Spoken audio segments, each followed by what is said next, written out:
मनुष्य भगवान की बनाई हुई सर्वश्रेष्ठ रचना है, लेकिन मनुष्य विकास व अपनी जरूरतों को पूरा करने के लिए बाकी सभी जीव जंतु पेड़ पौधे व प्रकृति को भुला चुका है और प्रकृति का पूरी तरह से दोहन कर रहा है। मनुष्यों के द्वारा की गई गलतियों के कारण आज कई जीव जंतु पशु पक्षी पेड़ पौधे विलुप्त हो चुके हैं और कई पशु पक्षी जीव जंतु विलुप्ति की कगार पर आ चुके हैं। तो फ्रेंड्स, आज हम बात करेंगे एक पक्षी के बारे में जो कि है गिद्ध, और ये भी मनुष्य की गलतियों के कारण विलुप्ति की कगार पे आ चुका है। गिद्ध एक ऐसा पक्षी जो बहुत ऊंची उड़ान भरता है, मरे सड़े हुए जानवरों को खाता है और हमारे इकोसिस्टम को हमेशा साफ रखता है। गिद्ध हमारे इकोसिस्टम के लिए बहुत ही जरूरी है। ये मुर्दाखोर पक्षी मरे हुए जानवरों को तुरंत साफ कर देते हैं। पहले के लोग अपने जानवरों को दूर फेंक देते थे। कुछ ही देर में गिद्ध झुंड में आकर उस मरे हुए जानवर की बॉडी को खा लेते थे। इससे वातावरण भी साफ रहता था। लेकिन अब गिद्ध की संख्या बहुत कम हो चुकी है। 1980 के दशक में भारत में 4 करोड़ से ज़्यादा गिद्ध थे, लेकिन 2017 में इनकी संख्या महज 17,000 रह गई। गिद्धों की संख्या इतनी तेजी से कम होने के बहुत से कारण हैं। पहला कारण यह था कि लोग अपने जानवरों को जमीन में दफना दिया करते थे, जिससे गिद्धों को उचित मात्रा में खाना नहीं मिल पाता था। गिद्ध साल में सिर्फ एक ही अंडा देते हैं।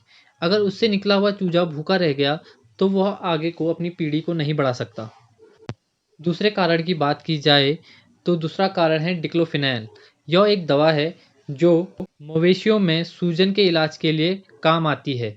यह दवा जानवरों के मरने के बाद भी यह दवा उसके मांसपेशियों में बनी रहती है।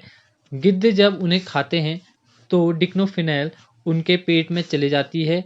उसके जोड़ों व पंजों में गठिया हो जाता है, पेट फूलने लग जाता है व उनके गुर्दे भी खराब हो जाते हैं, जिसके कारण गिद्धों की मौत हो जाती है।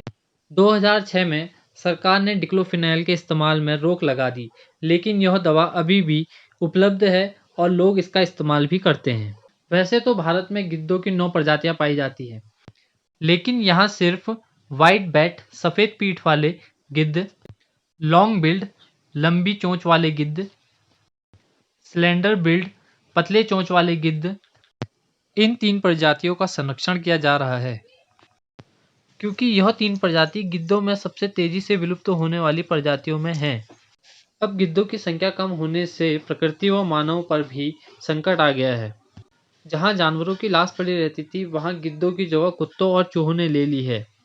लेकिन गिद्ध सड़े गले मांस को आसानी से पचा लेते थे, वो किसी भी तरह के बैक्टीरिया को फैलने नहीं देते थे। लेकिन अब गिद्धों की संख्या कम होने के कारण इस सड़े हुए मांस को चूहे और कुत्ते खाते हैं। लेकिन कुत्तों और चूहों का पाचन तंत्र इतना मजबूत नहीं होता, जिसके कारण यह इस मांस को पचा नहीं पाते और इस दूषित मांस से होने वाली बीमारियां और बैक्टीरिया को दूसरी जगह फैला देते हैं। भारत में गिद्धों की मौत के कारण पर अध्ययन करने के लिए वर्ष 2001 में हरियाणा के पिंजौर में एक गिद्ध देखभाल केंद्र स्थापित किया गया है। कुछ समय बाद वर्ष 2004 में गिद्ध देखभाल केंद्र को उन्नत करते हुए भारत के पहले गिद्ध संरक्षण एवं प्रजनन केंद्र की स्थापना की गई।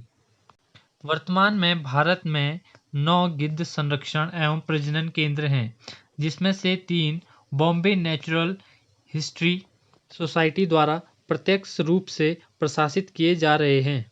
हाल ही में पर्यावरण, वन एवं जलवायु परिवर्तन मंत्री ने देश में गिद्धों के संरक्षण के लिए एक गिद्ध कार्य योजना 2020-25 शुरू की है।